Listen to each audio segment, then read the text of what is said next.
the Chase Thomas Podcast, for people who have nothing but time to kill. Well, your team was also a little bit busy here, JP Acosta.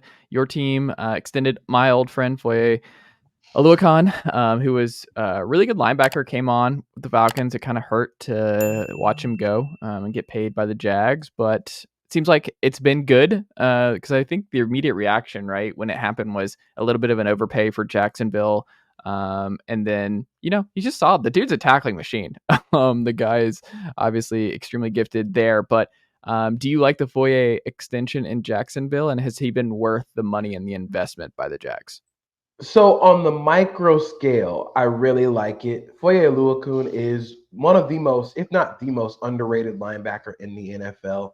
For a large part of the season, he and Josh Allen were holding together the Jaguars defense like Peter Parker in the Spider-Man meme, holding the two trains together. But on the larger scale, this feels like another issue with what Jacksonville has done in the draft, because they signed Foye Oluokun, and then drafted Devin Lloyd and Chad Muma in the same draft in 2022 in the first and third round, respectively. Neither of those guys has panned out. Devin Lloyd, we're still waiting for the breakout. He has just been okay. He might even be bad. Chad Muma is bad. Ooh. But the reason they had to extend Foye is because neither of those guys actually are good right now. So it's like, yeah, this is good to do. You're paying good players, but you wouldn't have been in this situation if either of those guys had panned out. And I feel like that's the biggest issue for the Jaguars, especially under Trent Baalke, is in the micro scale, it has been a good move. Like signing Gabe Davis in a micro scale, I understand why. But now you still have a hole at receiver. You still have holes at corner, and you've drafted those positions specifically to improve the depth and top-end talent, and you still don't have the top-end talent and depth. So I like the move, but I also think it's reflective of an issue that Trent Baalke has with drafting.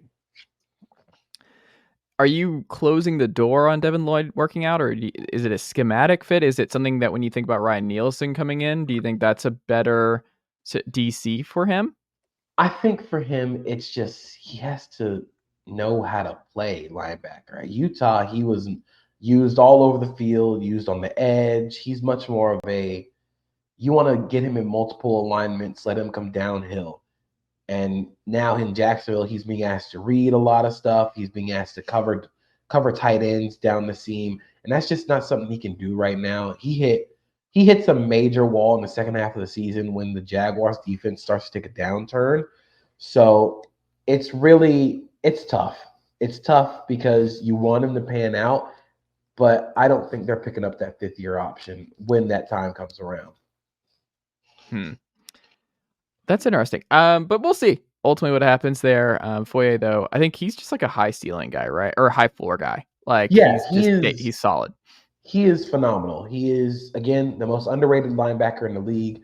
The stuff that he does against the run, and while not being a stiff in the passing game, unlocks so much stuff for the Jaguars defense. And when he and Josh Allen are playing well, normally the Jaguars defense is playing well.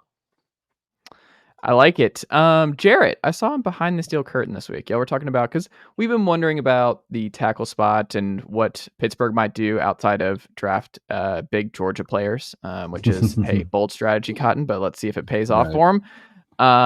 But you talked about whether or not where Jarrett Moore lands when you look at tackles across the NFL. Where in your estimation does he land in the NFL right now? Who was that? Moore. Oh, Dan Moore is. I said, why did I say Jarrett Moore? I meant Dan. I don't know. I was confused. I just put your name, and I put your name double, and I did not mean to do that. It's okay. Dan Moore, excuse me.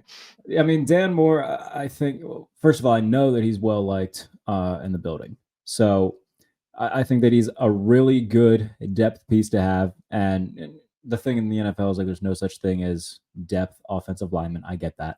But in terms of. Nicely done, nephew. The Chase Thomas Podcast. Hell yeah.